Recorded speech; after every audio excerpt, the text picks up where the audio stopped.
right, now it's time to settle our ejection issues, get us all squared away, get the casing out, get it extracted, and have a beautifully functioning firearm. What I'm going to do really quick is cover some of the terminology that you're going to hear me use in this video. I'm going to be talking about ejectors. Now, understand that this is the housing, right? This is the trigger housing, and when I'm talking about ejectors, I'm talking about this piece right here.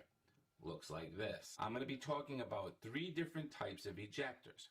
I'm going to be referring to a 336 ejector, which is what comes in your OEM parts kit. I'm going to be talking about a 3274 ejector, which is mid to late Gen 4s. I'm also going to be talking about 47021 ejectors. This I'm referring to as the Gen 5 19X ejector. Okay?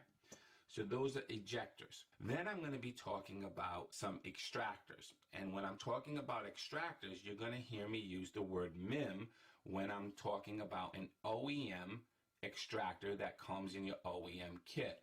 Now MIM, M-I-M, is metal injection molding. And basically what that means is they take a whole bunch of metal powder, they mix it into a feedstock, and they come out with a new piece that is infused, and it's called metal injection molding.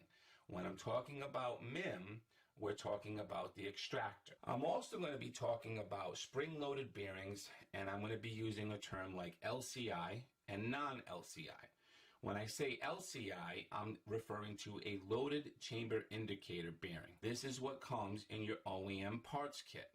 When I say non-LCI, I mean a non-loaded chamber indicator bearing. This does not come in your OEM parts kit. I'm also going to be talking about Apex Glock failure resistant extractors. Okay, and I'm going to be talking about their springs as well. So let's start to understand ejection and how we got here and why it's such a problem here in the Polymer 80 community. I'm specifically again talking about 9mm and 40 cal. That's the family I'm talking about. We're going to solve 90% of the problems right here, right up front, with ejection and extractor changes from an LCI system to a non-LCI system. And then the last 10% I'm going to cover at the end for all of the other calibers to kind of diagnose, because chasing an extraction issue, most people chase symptoms, and I'm going to help you methodically get to the root cause of your problem. So, brief history in Glock. Glock comes out in the early 80s, completely revolutionizes the firearm industry. I mean, really, just makes a weapon that is just completely reliable and dependable, and changes the face of what we know about the pistol market. In the late 80s, they made some changes to the aesthetics of the weapon. Again, in the mid 90s, they made some more aesthetic changes, but they never recognized it as Gen 1, 2, and 3. That was really, us in the community. Every time they made a little change, we called it a different generation. But I want you to understand that Glock never really recognized that until they came out with the Gen 4, and they actually started to change parts of the weapon, okay? And that's why they stamped the slides on Gen 4 with Gen 4. But before then, they weren't really recognizing the different generations of Glock. That was really us in the community defining it for them. So Gen 4 is really the first time that they're going to begin to actually play with parts and swapping out parts and trying different things. As we get to the end of Gen 3 and the beginning of Gen 4, Glock begins to suffer ejection issues at a very massive scale, extraction issues on a major scale. And, I want you to understand that while I'm going to be tough on Glock, I'm not talking about Glock the firearm. I am talking about Glock the corporation, and there is a difference between the two, okay? The firearm is fantastic. The corporation really doesn't take accountability. When I look at a company, I always say a company is judged by how well they perform when they run into an issue. And the reality is that when Glock first runs into this issue in late Gen 3 production, early Gen 4, they not only become unaccountable to their actions, they go a step further and blame the consumer, making it even worse. And to this day, they still have not taken accountability for what they've done. They know exactly what they're doing, they know exactly what the problem is, and they refuse to take accountability for it and fix it. All right. So with that said, late Gen 3, early Gen 4, well, Gen 4 rolls out, and it rolls out to a complete nightmare for Glock. Okay, it's a disaster. I'm talking 9mm 40 cal here. Okay, 9mm 40 cal is a complete disaster for Glock when they roll it out. Users are talking about brass to the face issues. They're talking about lots of stovepiping. And Glock comes back with, well, it's you. It's the user. You're limp wristing it. It's your fault. You know, the weapon is fine.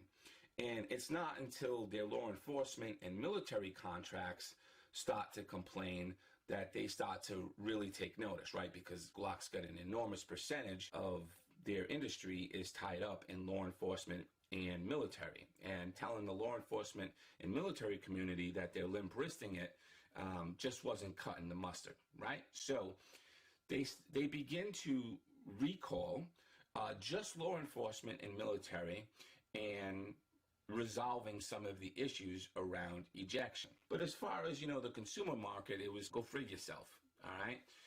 They were still blaming users and weren't really taking care of the problem. It was just incredibly frustrating because we had known Glock to be so dependable, so reliable, and here they are not taking accountability, which added to the frustration.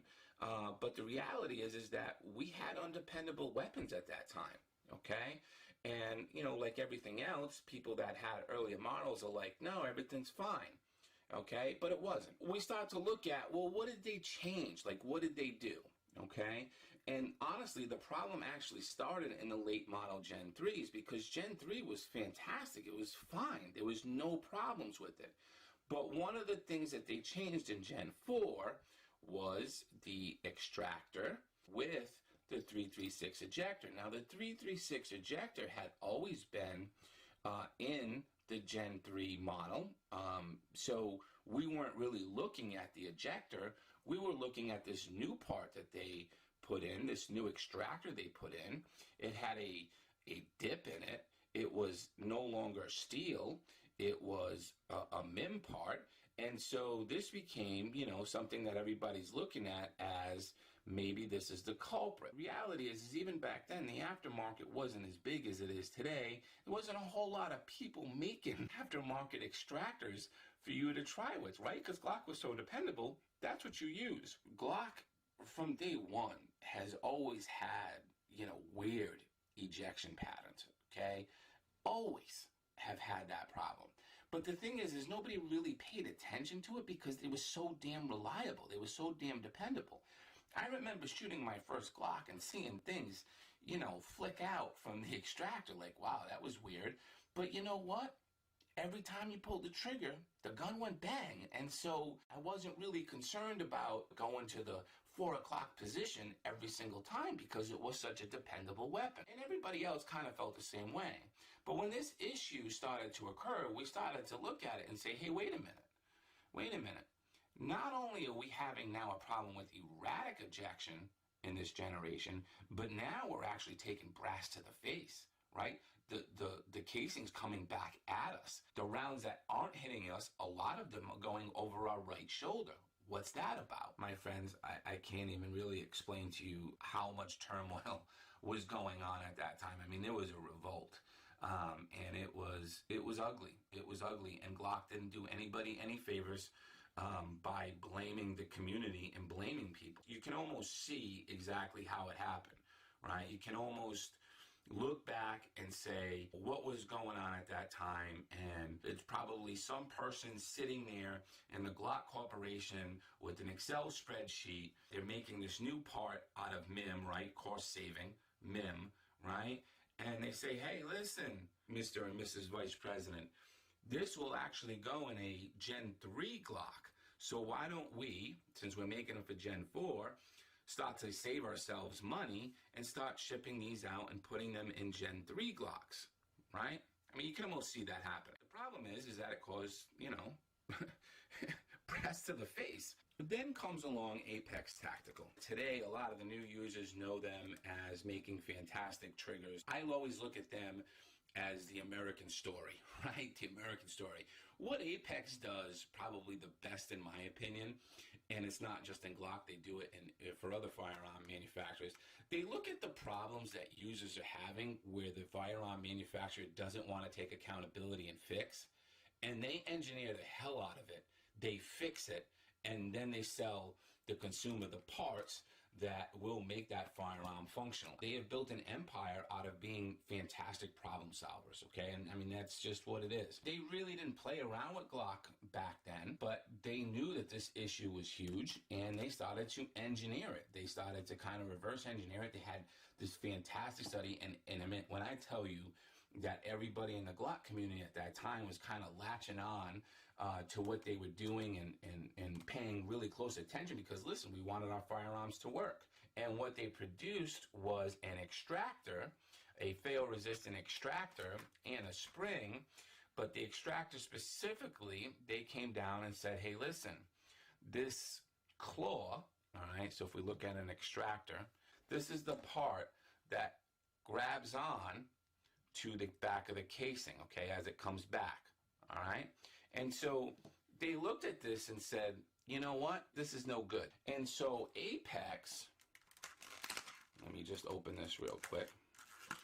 Apex comes along and they develop a extractor with a really good claw, okay? So as you can see here in their claw system, it's got this piece that sticks out that really latches on to the casing, okay? So if we're here and it's coming out, it's really got a tight grip on it, right? It's really holding it in place really well. And so, I mean, hey, listen, you know, big up to Apex, fantastic, you know, doing what they do best, which is you know, solve problems that manufacturers don't want to solve. All right. So what does this all have to do with us today? How did this creep its way to us since this was 10 years ago? Okay. Well, you know, back then we had some fixes, we got around it, and we kind of moved on. All right. But then this very forward-thinking, progressive company called Polymer 80 comes out a couple years later, right? Ingenious idea. Build at home. You could use Glock parts.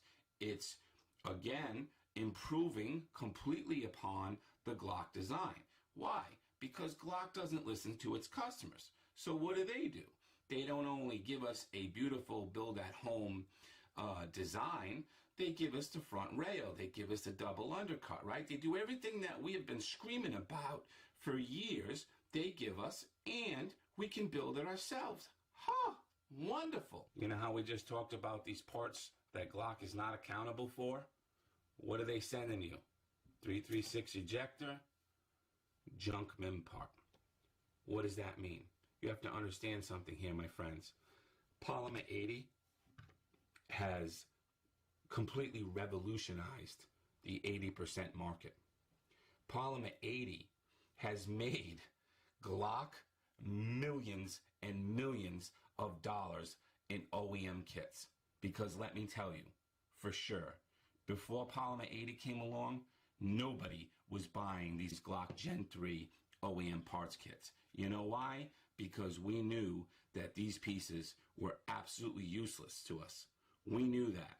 And here's the thing, people are ordering OEM parts kits, and this is exactly what Glock is sending them, right? This is exactly what Glock is putting in their OEM kits, knowing that there are faults with it, knowing that it's not right, and making millions of dollars selling OEM parts kits for people to put in their 80% build. Now, let's get something straight, my friends. They're loving this. They get to sell you these parts, the cheapest parts they made, the parts that don't work, and they don't need to warranty them because they're not going in their gun, right? So for them, it's a win-win-win-win-win situation. Except for us, the consumer, it's lose, lose, lose. Because when you build a 9mm or a 40 cal, especially in the compact model, you are suffering stovepipes. You are suffering from brass to the face. And Glock knows it. Doesn't care. But you know what? That's another whole issue. So now let's solve the problem for you. Let's recreate kind of what happens here with ejection, okay? So the bullet is in here, okay? The trigger is on top of the shelf. Your striker is here. You pull the trigger back, it disconnects, and bang! Bullet comes out, kills your target. Okay, so that's kind of how that works. At the same time, this recoil, that energy is coming back on your recoil spring. Okay, so let's understand it from this angle for a second. Okay, so bullet went out. Okay, casing is locked onto this claw of our extractor. It's coming back here, hits the ejector, okay, and then the extractor, holding onto it with the claw, flicks it out. All right, so that's general extraction of how it works. So a lot of things need to go right, as you can see, in order for good ejection. One of the things that needs to occur is that we got to get a good hit on the ejector, right? It's got to have a good hit. The second really major thing that has to happen is the claw of the extractor needs to have a good hold in order to flick it out properly, okay, in the direction it should be done. So now let's look at the different ejectors that we have. So this again is the 336 ejector that comes in an OEM parts kit, all right? And this is a 30 274, which is a Gen 4, and right away you can start to see some differences, okay? Number one, the 3274 is a little bit thicker, which obviously means what? It's going to hit more impact on that casing, right? Where this is just kind of comes to a point, right? Doesn't have a lot of good hit. The 3274 has a much better hit. On the right-hand side, this is the 336. This is the Gen 4 3274. So the next thing that we can look at is the curvature, okay? So the 336 curves this way, right? So if you think about it, casing's coming straight. The casing's not coming on an angle. So as it's coming, it's going to hit, right? It's going to hit that curve. It's trying to push it that way. The other issue with the 336, though, that is, you know, first of all, there is stovepiping, and then there is what we see here in the Polymer 80 and what we saw and when Gen 4 came out and they started using these parts in late Gen 3 is, boom, vertical stovepiping. Holy hell, it's like, what the hell is that, okay? So if we look at the 336, it's bent this way, right? It's curving that way. You look at the 3274, okay, it comes up, over, and then straight, all right? So it's still got a little bend, but the way they do it is to really hit it dead on, okay?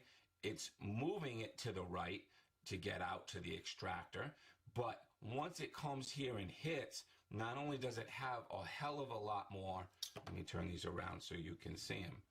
Not only does it have a hell of a lot more surface area for it to hit, it's also going to hit it dead on, okay? Where this is going to hit it at an angle, okay? So boom. Then we have, I'm going to keep the 336 out for a second. Then we have the new 19X, okay? So this just came out, the Gen 5 19X. So this is a whole new way to think about ejection that didn't exist before, okay? This one says, hey, listen, we liked that curve design. We got you. We liked it. But the reality is that you needed a little more bite. You needed that thickness still, okay? And so I want you to understand that the 3274 works great, and it did solve it, but it wasn't thrusting the casing out. It was getting it out. That's the most important. But it wasn't thrusting it out, okay?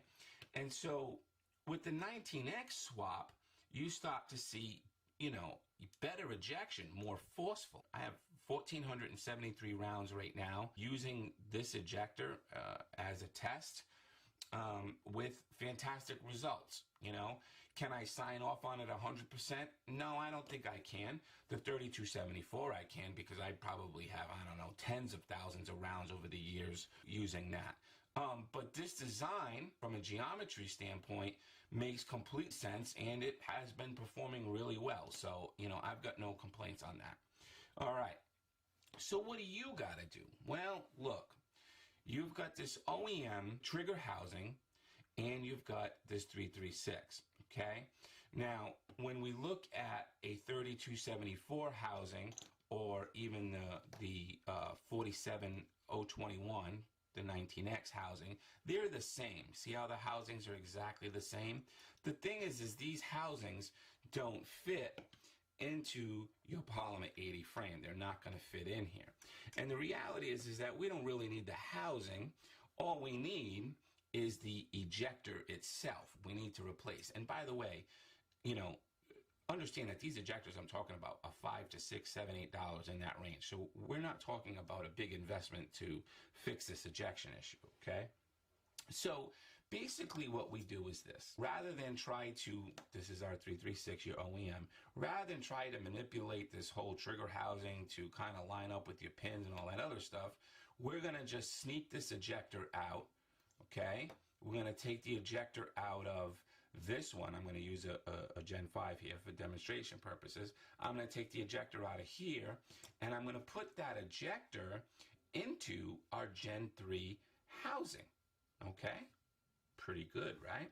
So all you have to do is take a small screwdriver here, okay? You don't want to come in from the front and pull this out, although it will come out, but you don't want to bend your ejector. So in the back here, you can see it sticking out a little bit, okay? All I'm going to do is I'm going to take a small screwdriver, and I'm going to go ahead and I'm going to start it moving out, okay? And it's just going to come straight out like that, okay? Then I'm just going to take a small punch, and I'm going to push it completely out and through, just like that. This is the 336 I just took out of your OEM Gen 3 housing, okay? And we don't need that anymore. But now we need to put our upgraded ejector in. So here's a 47021, a 19X Gen 5. Come from the back here and push that out, just like that. Take my small punch and push it out the rest of the way, just like that, okay? So I don't need the other housing, so I'm going to put that aside. Now we're going to take our original trigger housing for our Gen 3, and I'm going to place this new ejector into the housing from the front, like this. I'm just going to put it in, and I'm going to start to slide it back in, nice and easy, okay? Now when it comes to these ejectors, you need to make sure that they become very flush with the housing. A mistake that is often made with ejectors is that you don't get completely flush. I come in long ways with the screwdriver, and I make sure that it fully seats up against that trigger housing. So that's how we do a swap. Now look, we got a perfect, beautiful new ejector in our trigger housing, and it's ready to go, okay? So that's gonna solve most of your ejection issues. It's certainly gonna help solve your stovepiping issue. If you have a stovepiping issue, that, my friends, is now gone. So now we've solved the ejection portion of it. We're gonna get the casing out of the gun, right? That's the most important, because we want the casing out of the gun. The next piece, though, is, well, where does that casing go? Extraction, right? And so while this fixes the stovepiping issue, we're now still prone to getting brass to the face and that casing, hot brass, hitting us. And we don't want that either, okay? So now we need to tackle the extractor piece of it. And as I said earlier, Apex has delivered us a fantastic solution.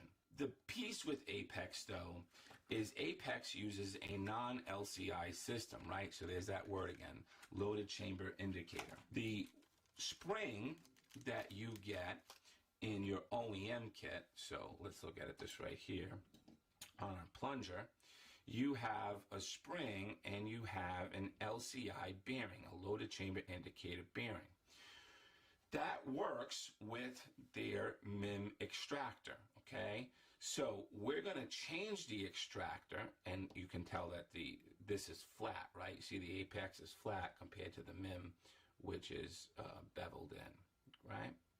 Okay, but the apex uses a non-loaded chamber indicator, and that is this right here. That is this bearing right here.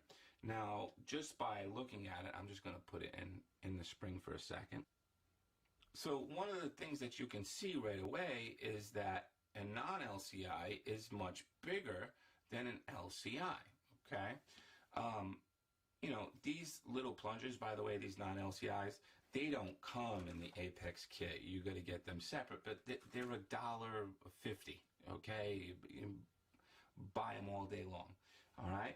But you're going to need a non-LCI bearing to go onto your spring that Apex gives you and onto your plunger.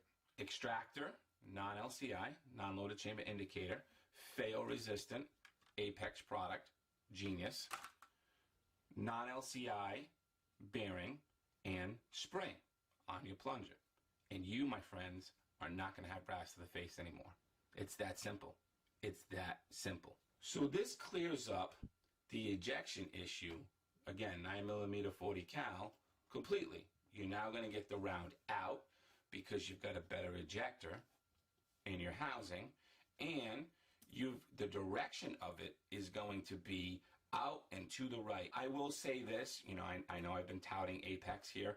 This is kind of expensive, okay? This little kit here is $50, all right? And then, you know, you need to spend another $1.50, on the bearing, okay? And people are like, how can you charge $50 for, you know, an extractor and a spring? You know, that's crazy. Listen, they spent the time and the money doing the research and the engineering and the geometry around fixing that problem. And so, you know what? They should get paid for it. Good for them. I don't complain about that at all when somebody does quality work. All right? So, again, expect to pay anywhere from $5 to $10 for the ejector, $1.50 for this, so you're like, you know, $12 or so, and somewhere in the $50 range for this kit. And actually, they sell, I think, an expanded kit even with their great safety plunger and their trigger, and maybe you can get it all together for a deal, okay? So before we tidy up this here, I want you to understand how the aftermarket plays into it. We are very, very fortunate, my friends. We live in a time of abundance, and I'm going to give a big shout out to Polymer 80 here because, you know, you didn't just create a fantastic forward-thinking product.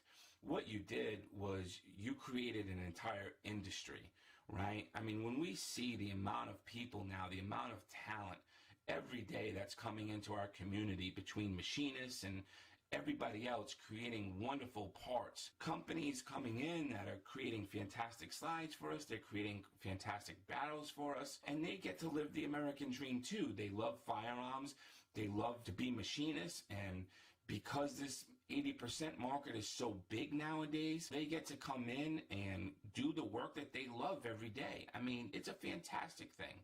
And with that, though, I want you to understand some things about the aftermarket, some of the issues that I observe that have bothered me, to be quite honest with you. One of the things about Polymer 80 here is that they get blamed for the ejection issue all the time. I read threads all the time. They're like, hey, I put my PF 940 together. I went out shooting. The shit stovepiped on me. It's junk. I threw it in the garbage. And it's like, dude, that had nothing to do with Polymer 80. It's directly related to bad OEM parts. You change the OEM parts. You change the direction. And again, you put these OEM parts in a Glock OEM Gen 3 frame, same problem, same issue. Okay? So I want you to understand that Polymer 80 took and continues to take a really bad rap for that. But outside of them, so does the aftermarket. We've got these great people out there creating machinists that are creating these fantastic slides and barrels and great springs and, you know, great firing pins or whatever. And they say, hey, okay, well, why don't we sell, this is what we specialize in, right? We specialize in this stuff, right? The metal. But why don't we create a package so that it's kind of one-stop shopping for the consumer, right? And again, we love that. I want to be able to buy my entire upper parts kit, and I want to buy my slide, my fancy slide that's been, window cut and looks beautiful, and I want to buy it. And hey, if it comes with the upper parts kit, as a consumer, I love that. And so look, these aftermarket companies, that's what they try to do. They try to service their consumer as best as possible, right? So they create the slide and they say, hey, your slide comes with a parts kit. Now, they're not making every piece of that parts kit, right? They're making the metal pieces, their star components, and then they're going ahead and ordering and getting in mass production the OEM parts. Got it? And then so I can't tell you how many times I see that. I see an aftermarket company, which I know makes a really solid product, but has put their product and mixed it with OEM parts, and the user goes and puts that product together with those OEM parts, specifically the extractor, okay? And they get frustrated and think that it's the company, and it has nothing to do with them. And understand that I'm talking to you now, and you might be thinking to yourself, well, how does the firearms aftermarket company not know this, Marine Gun Builder? It doesn't make sense. Well, listen, you have to understand that I'm old, right? This stuff happened 10 years ago, all right? And so that 25-year-old entrepreneur right now that's coming in and doing some great machine work, they were 15 when this issue was happening. Realistically, they just probably don't know about it. They weren't aware of it. Or it could be somebody who was creating stuff that wasn't Glock related, but this industry, this 80% industry blew up and they've transitioned over to Glock.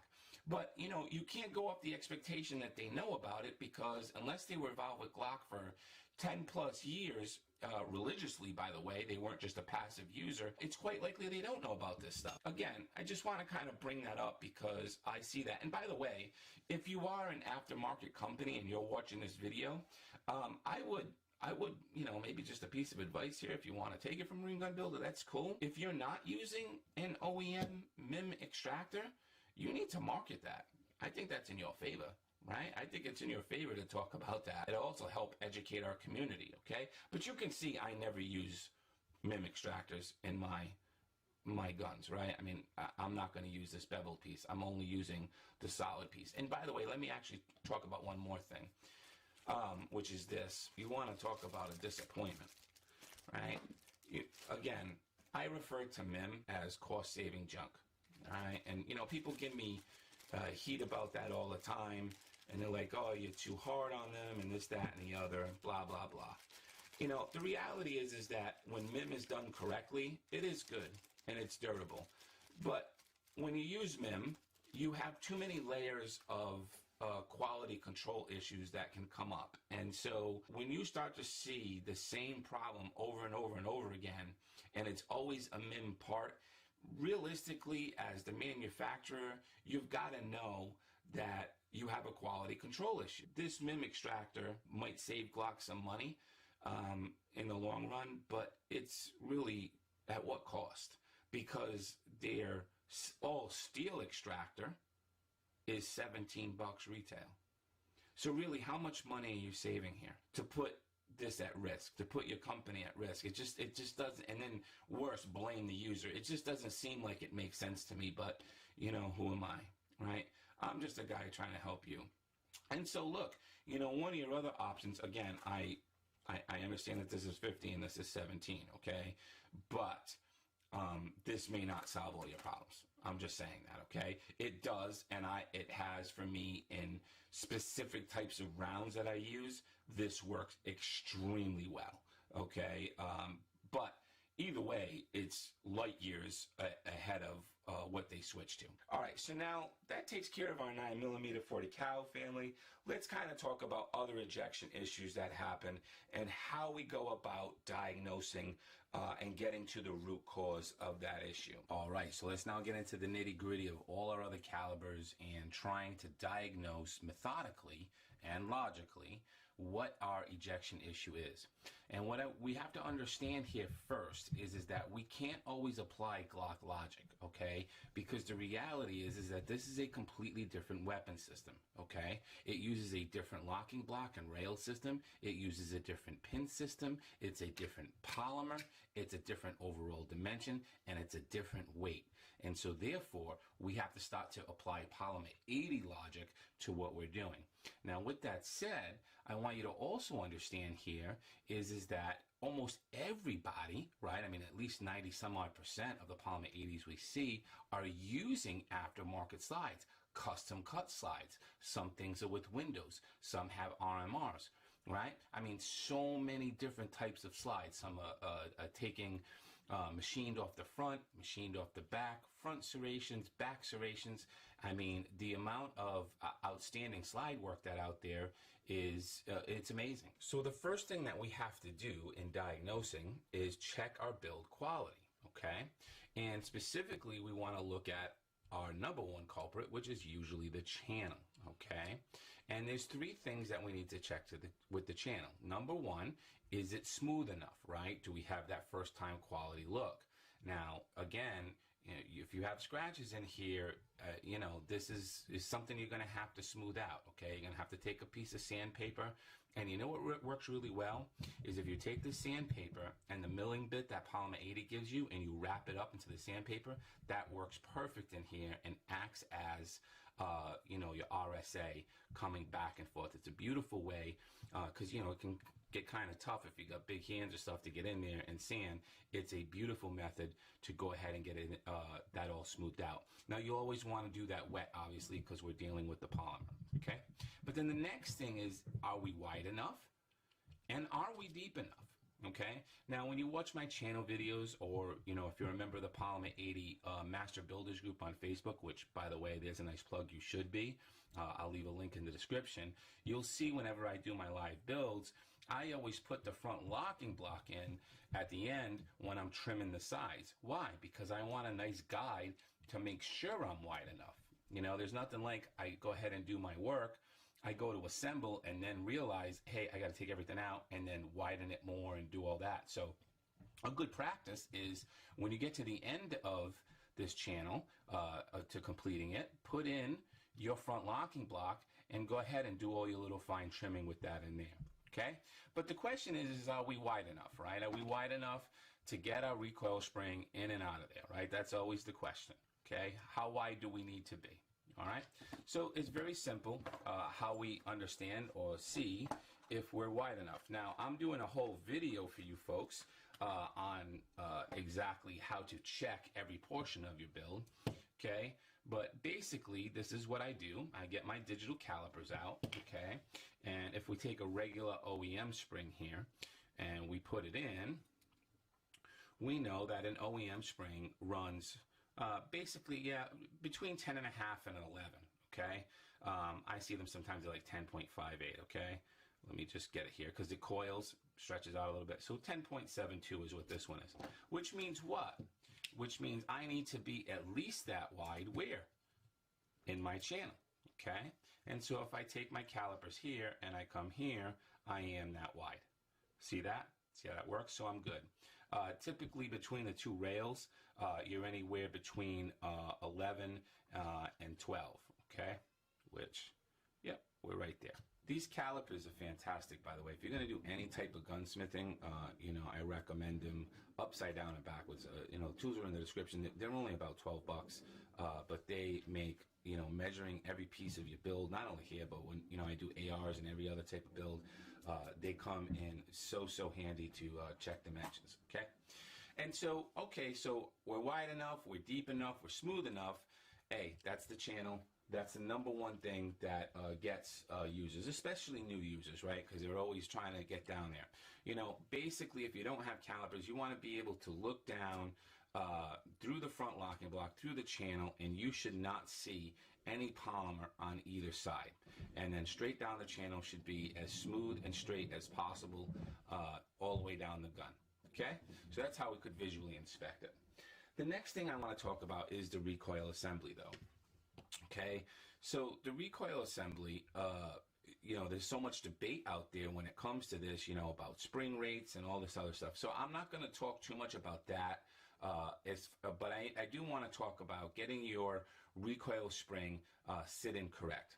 So believe it or not, a lot of times I see people not understand the difference between the two notches that are on our barrel, right? We have a one notch and then we have the other notch. And basically what happens is you put it on the first notch for assembly, and then when you rack the slide, it drops down to the second, okay? So we never want to install that wrong on the second one from the beginning, okay? We want to put it on the top when it's in assembly mode. When we look at this recoil spring, and before I assemble, once I have the frame assembled, I'll take the recoil spring and I'll make sure that it's not getting stuck on anything, okay? This is just like a best practice, okay? And I'm pretty good. It doesn't take much to get one of these little coils hung up on something and, just cause you a nightmare when it comes to ejection. Now, with recoil assembly springs also, we have, well, hey, so when do I change them? Why do I change them? And all this other stuff, okay?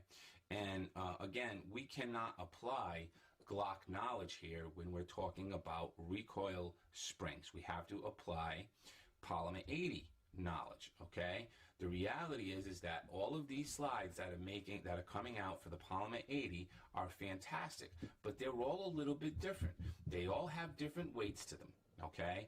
They're all, manufactured to the tolerances of a Gen 3 Glock, but the reality is that they're all going to play very different for two reasons, okay?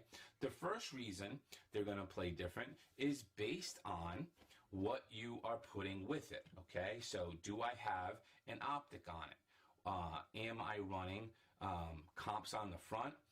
What are my window cuts? What are my serrations? All of these things are going to play into the overall weight. Now, there's a lot of information out there that says, hey, you don't ever have to change your OEM spring even if you put an optic on, because the window cuts and the serration and the metal they took away is going to compensate for the weight of your optic. My friends, that's just false. Plain and simple. It's just false. And because the truth of the matter is that a lot of the times we're taking away the weight from where? From the front, right? Got these fancy window cuts, got all this stuff, and where are you adding the weight? In the back, okay? So the distribution, maybe the overall weight is the same, but the distribution of that weight is very different, okay? I'm gonna do a whole video on that to show you how to check that and how to make sure. But pretty much the rule of thumb is this, okay? When it comes to, do I need to change my spring rate when it comes to an OEM spring, okay? The first is you'll hear, you don't ever have to change the spring rate because Glock, tests thousands and thousands of rounds and they'll know that it doesn't have to be changed. And the truth is that, again, we can't apply Glock knowledge to Polymer 80 because the reality is that we are, for the most part, a lot of us are running optics on our slide and we have fancy slides, right? Well, guess what? Back in Gen 3, there was no MOS system.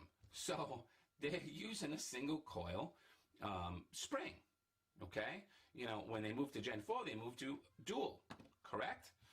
So we can't just say this spring, this OEM spring from Glock Gen 3 has never been tested for use with an optic because they didn't make it then, okay? We take away all the weight.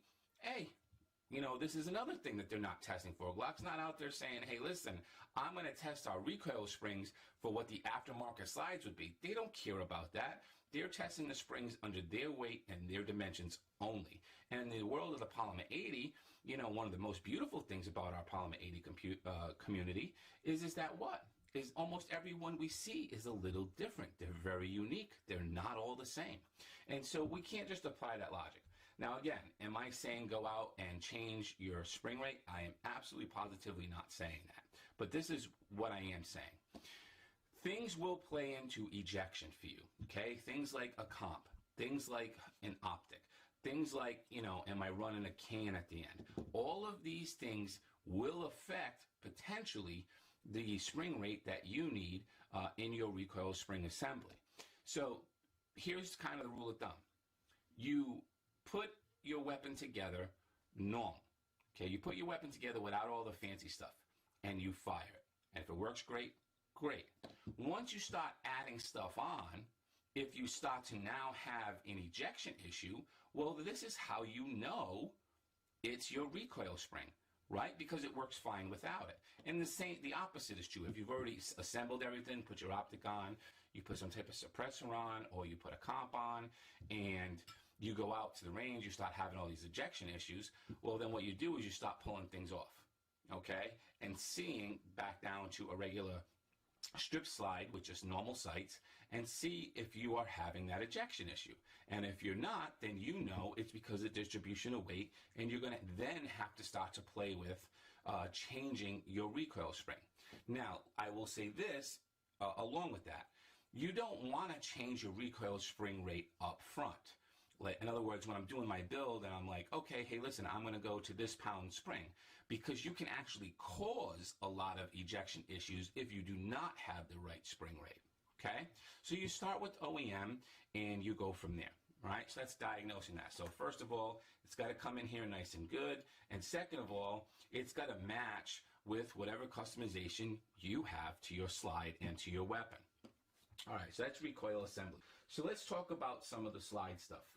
My friends, there's just so many different slides out there, and while they're all made to fit the Gen 3 tolerances, what I want you to understand is that they're all a little bit different. A lot of them come with different size roofs, right? These hoods here, these hoods are different between where the hood comes up and the top of the frame is. That happens a lot. Well, that's going to affect what? Because what's coming out of there? The casing. Okay, so you want to start to look at some of that stuff too. If you're having an injection issue, you want to strip down the slide and you want to start to see, am I hitting the roof here at all? Am I hitting the side? This is a good way to tell whether it's actually the slide, because again, you could be changing all this stuff and then still have an ejection issue, and the whole time it's because the slide was milled improperly. So that's basically how we kind of want to tackle the logic, right? Build quality, recoil spring, then our recoil spring assembly mixed with whatever components we have with our fancy slide, and then we want to actually take at the very end, if we haven't been able to solve any of that stuff, you know, strip everything down and look in here. Now, when you do this, I just want to bring something to your attention. Typically, when we clean a slide, so this would be like if you got an ejection issue, you hadn't had one, it was fine, and now all of a sudden you're developing one, right? It's getting sick. If you're all of a sudden developing one, it's either this, because this is going to be the first part you ever need to replace in your Glock. This spring wears out before anything else, okay? It's like changing oil in your car. You know, every couple thousand rounds, it's a good idea to just change that out, okay? I always bring a couple with me whenever I go to the range. You know, they're very, very cheap to have anyway. I throw them in my bag and I got them. But if I change that out and I'm still having an ejection issue, a really big spot that gets extremely disgusting when you fire a new weapon is in here. And a lot of times when folks are cleaning their gun, you know, they don't disassemble all this, right? I mean, they come in here with the brush, they scrub, they clean, use their little CLP, do their oil, and they're back in business.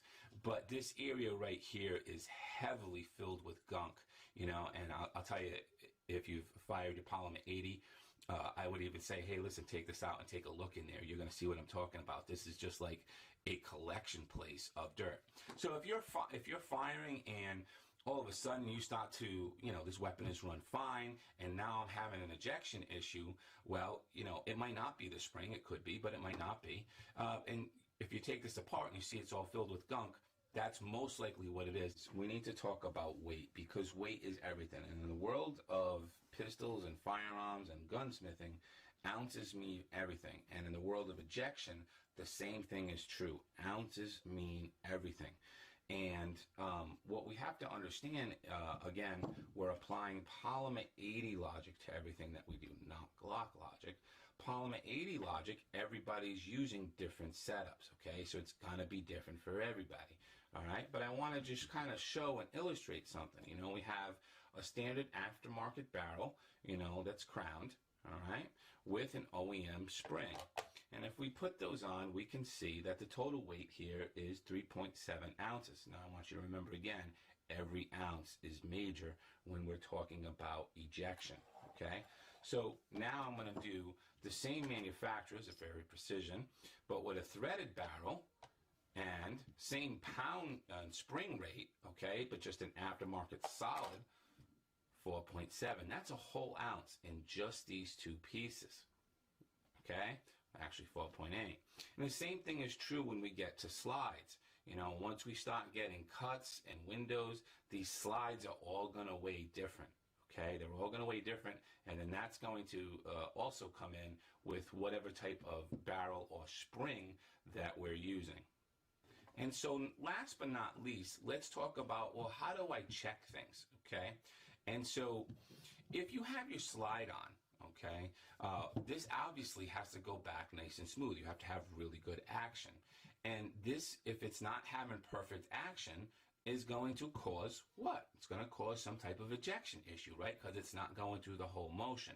And so how do I know if I'm getting, you know, really good action here? Well, number one, we can feel it, okay? But number two, and this is actually just some self-diagnose for you folks that, you know, first assembling your little sticky also, is what you want to do is take a red dry erase marker, okay? A red dry erase marker, and you can start to color these areas in, right? I can kind of color in where my firing pin is. I can color in along here, on here. I can color in all back here, right? It's red dry erase. It just wipes off. I can put it on, rack the slide a couple times, take it off, and I'm going to see where my wear spots are. Maybe I'm too high somewhere. Where am I rubbing? Okay, that's not creating a nice smooth action. So this gives you an exact idea right away visually of where your problem exists. And I see a lot of folks that have trigger problems and they really are like, well, I don't know exactly what it is. I'm telling you, my friends, just color that in, you know, red dry erase marker, put this on, and you'll see exactly how that striker is hitting the top of that sear, okay? And you'll see exactly how that moves forward, how it's striking forward, and you'll be on your path. Same thing with the rear rails. We have a lot of people that have issues with them. You know, color them in. Again, I'll do another plug. If you're part of my Polymer 80 Masters group, I show you how to check that even before you put this in, okay? But the reality is you can color that in with the red dry erase marker, put it in, and you can kind of start to see where I'm rubbing a little too much or if I'm a little too high, all right? All right, my friends, that's it. That is ejection, perfect ejection, beautiful ejection, first time quality ejection.